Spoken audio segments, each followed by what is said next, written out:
Hello friends, আজকে আবারও একটা রেসিপি নিয়ে চলে এসেছি। তো আজ রাতের দিকে সিমুই তৈরি করছিল মা, তো ভাবলাম আপনাদের কাছে শেয়ার করি। তো পাটালি দিয়ে খেজুরগুলোর পাটালি 4টে নিয়ে নেওয়া হয়েছে, 2টো ছোটো এলাচ, তেজপাতা 2-3টের মতন নেওয়া হয়েছে, আর কাজু কিশমিশ তো আছেই, মা ভালো করে ধুয়ে নিয়েছে। সিমুই 2 প্যাকেট নেওয়া হয়েছে, এরকম সরু সিমুই।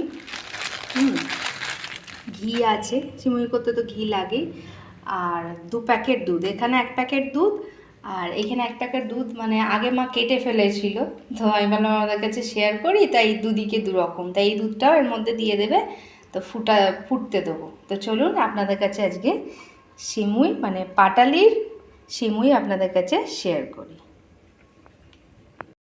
তো মা 2 প্যাকেট দুধ নিয়েছে, নিয়ে ফুটিয়ে অনেকটা মানে দুধটা একটু হাফ মতন হয়ে গেছে, একটু ক্ষীর মতন হয়েছে। এরপর ওই সিমুইগুলো কড়াতে মা ঘিয়েতে ভেজে নেবে। তো একটু ঘি দিয়ে নিক। ঘি ক চামচ মতন নেবে? 1 চামচ। 1 চামচ? 1 চামচ দাও। 2 চামচ মতন ঘি দিলে। আর শীতের দিকে তো এখন এই খেজুরের গুড়ের পাটালি দিয়ে বলো বা ডাইরেক্ট গুড় দিয়ে বলো, এখন সবাই সব রকম কিছুই বানাবে, পিঠে আছে, আরও কত কী আছে, তো টেস্টি হয়। সময় সব কিছু খাওয়া দরকার, যা বলি।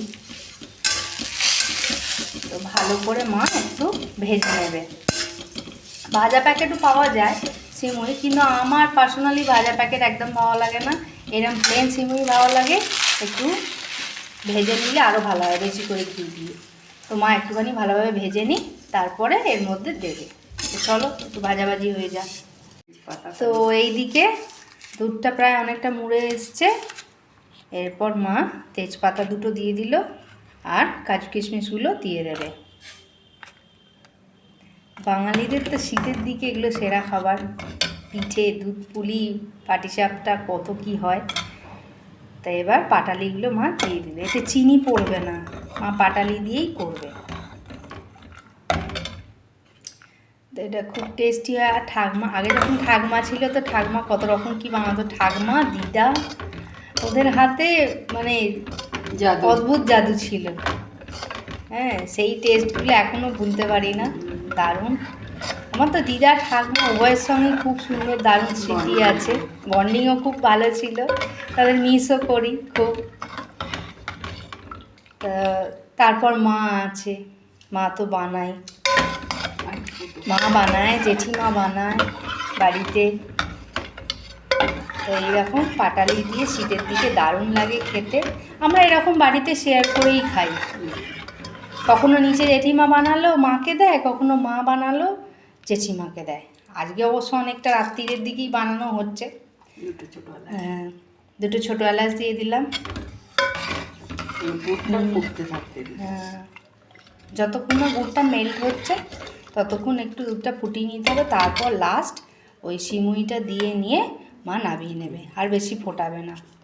তো চলো ততক্ষণ একটু অপেক্ষা করি। তো এইদিকে ভালো মতন ফুট হয়ে এসছে, মানে খেজুর গুড়ের পাটালিটা দুধের মধ্যে। এরপর মা সিমুইটা ওপর দিয়ে জাস্ট হালকা নেড়ে নেবে, তাহলেই আমাদের সিমুই ডান, মানে খেজুর গুড়ের পাটালি দিয়ে সিমুই। বাস, এর মধ্যে দেওয়া হয়ে গেল। এরপর মা নেড়ে নেবে। ফোটাবো না, গরম অবস্থায় চাপা দিয়ে দিলে। হ্যাঁ, এর মধ্যে ফোটাতে নেই। এরপর মা গ্যাসটা অফ করে দেবে, ফোটালে তাহলে গন্ডগোল হয়ে যাবে, আরও ওভারকুক হয়ে যাবে। চাপা দিয়ে দিল। একবার খুলে দেখাও। আপনা আপনি হয়ে যাবে, এবার পরে জড়িয়ে যাবে। হ্যাঁ, তো আমাদের সিমুই মানে খেজুর গুড়ের পাটালি দিয়ে সিমুই অলমোস্ট ডান, পুরো হয়ে গেছে। এবার বাটিতে তুলে খালি সার্ভ করব। তো আমাদের অলমোস্ট ডান, পুরো হয়েই গেছে। এই যে একটা আছে, ফোটালে হবে না, পুরো গুড়ে খেজুর গুড়ের সিমুই। তো বলো কার দেখে লোভ লাগছে, যার লোভ লাগছে কমেন্টস করে জানিও। আর আমার মা যেভাবে বানালো এভাবে বানিয়ে দেখো, আশা করি ভালো লাগবে। আর এই শীতের দিকে আরও দারুণ লাগবে। তো আগামী দিন আরও টেস্টি রান্না শেয়ার করব, মা যখন যেরকম রান্না করবে। So till then, bye friends.